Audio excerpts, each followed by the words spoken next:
Hello everybody, I'm Dan Murrell coming to you from the road here in California. I know that I said that I was going to be on vacation and that you probably wouldn't see anything else from me, but you know, I always pack my gear and I wanted to give this new microphone a try. It's one of these wireless mics. Don't worry, you're not going to see me doing on-the-street TikTok interviews. It's just a lot easier to pack this than it is my studio microphone. So this is kind of a road gear test. And also, we're going to review 2 movies because I did what any film critic on vacation does when he has a free night. I went to the movies anyway, and there are 2 movies that are coming out this weekend that I thought might be worth your time. Let's start with the latest from Darren Aronofsky. It's called Caught Stealing, and it's his first feature film since The Whale won Brendan Fraser an Oscar for Best Actor.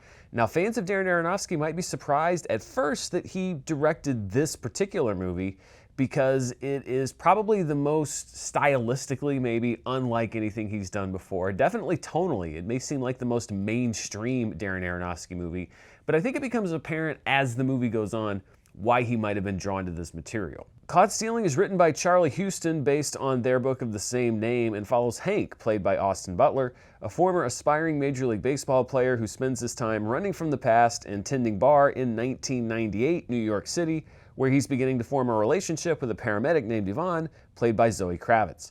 When Hank's neighbor Russ, an unruly Brit played by Matt Smith, asks Hank to watch his cat while he goes out of town, it sets off a chain of events involving the Russian mob, a police detective played by Regina King, a violent gangster played by Bad Bunny, and 2 Jewish brothers played by Liev Schreiber and Vincent D'Onofrio, who are all after something that Russ has and that they think Hank knows about. For the first third of this movie or so, I thought that it was a pretty enjoyable but fairly standard New York crime story with some solid acting holding it all together.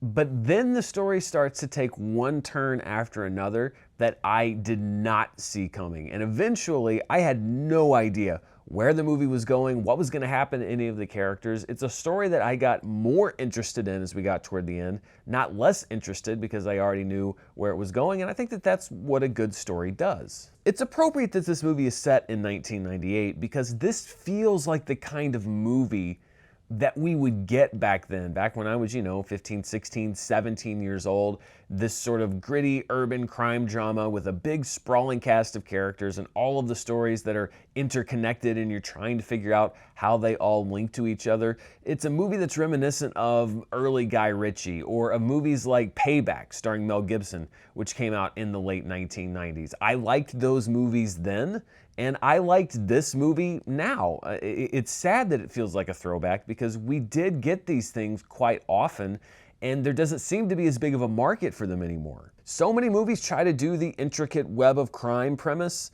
but they can't pull it off. And it's nice to see one that is able to do it, where you understand who each character is, what they want, and how they're bouncing off of each other to get it. At the core of the story is Austin Butler's Hank, and Butler puts in what I think is a great movie star performance. He's charming when he needs to be, he's funny when he needs to be, he's physical when he needs to be, but he also brings genuine emotion to the role. Hank as a character has demons that are chasing him that have nothing to do with all of the criminal activity that's happening in the movie, and I think that the script does a really good job of tying all of those things together thematically.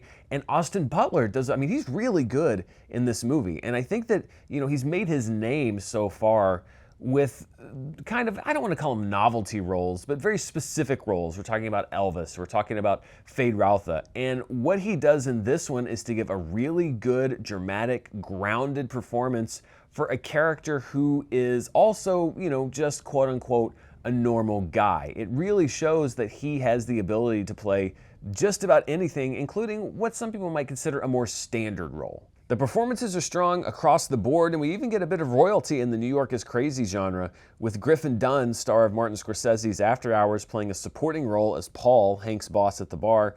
The movie also looks great with cinematography from Matthew Libatique, who's been with Darren Aronofsky from the very beginning, and also I think happens to be one of the best cinematographers working today. And there's a really cute cat in the movie, so, it's got that going for it, which is nice.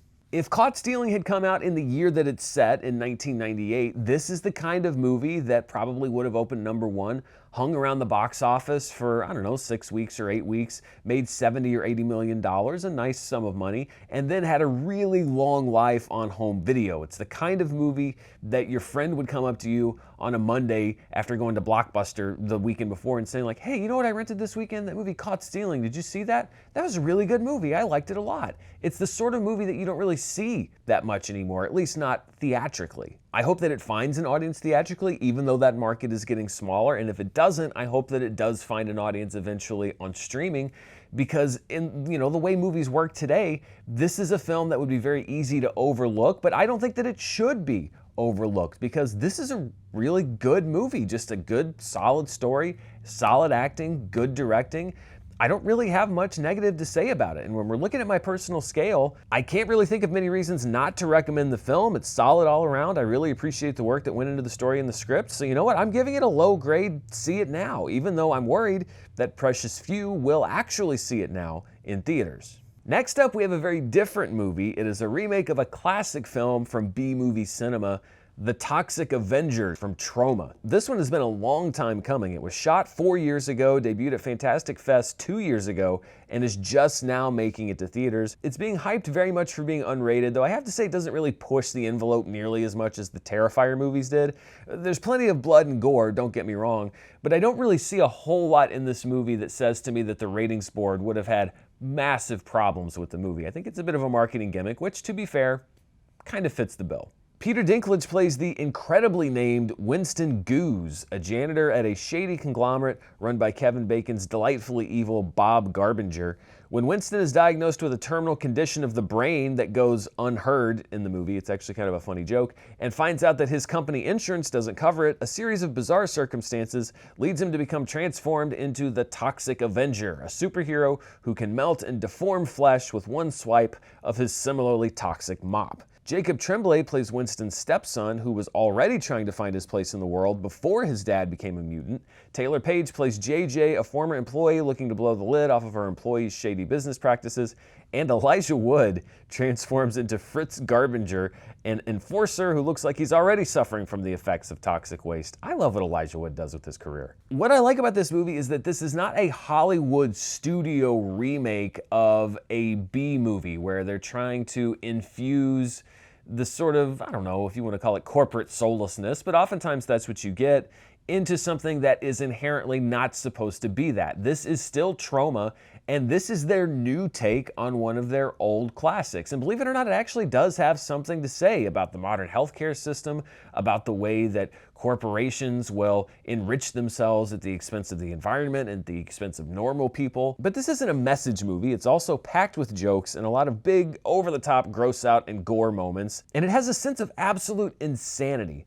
The town where the movie takes place is called St. Roma's Village, which poorly maintained signs have turned into Tromaville. And I think that I finally found the city where Joaquin Phoenix was living in Ari Aster's Beau is Afraid, because everything is absolutely bananas in this town. There are jokes all the time, on-camera jokes, off-camera jokes. I mean, at some points, I think this movie has a joke-to-minute ratio close to The Naked Gun, and a lot of them hit for me. This is a very, very funny movie. I think it's as much a comedy as it is anything else. Peter Dinklage matches the tone of the movie as Winston, even after taking over as a voice performer post-transformation when Luisa Guerrero plays Toxie in the suit.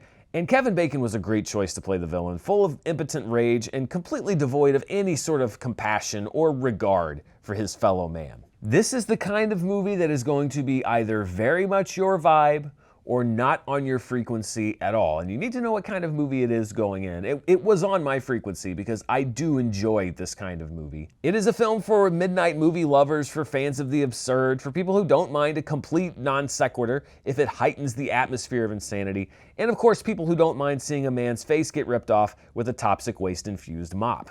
What I love about this movie is that it stays true to its roots. It has absolute commitment to what it is. Macon Blair, who directed this, does this in the style and in the tradition of the old Troma films. It knows what it is, it loves what it is, and it is unapologetically what it is, and what I thought it was a lot of fun. So on my personal scale, I'm giving The Toxic Avenger a solid it's good rating because I like the kind of movie that it is. If you're not sure whether this is a movie for you, go watch the trailer. If the trailer's not for you, the movie's not going to be for you. If you like the trailer, I think you're going to like the movie. Sometimes it just works out like that. And that's what I've got for you. 2 reviews of 2 movies that are in theaters now. Are you going to be heading out to see Caught Stealing or The Toxic Avenger this weekend, or both? Let me know down in the comments below. And as always, thank you so much for watching. I'll be back in the studio next week. Until then, stay safe, and I'll see you next time. Bye.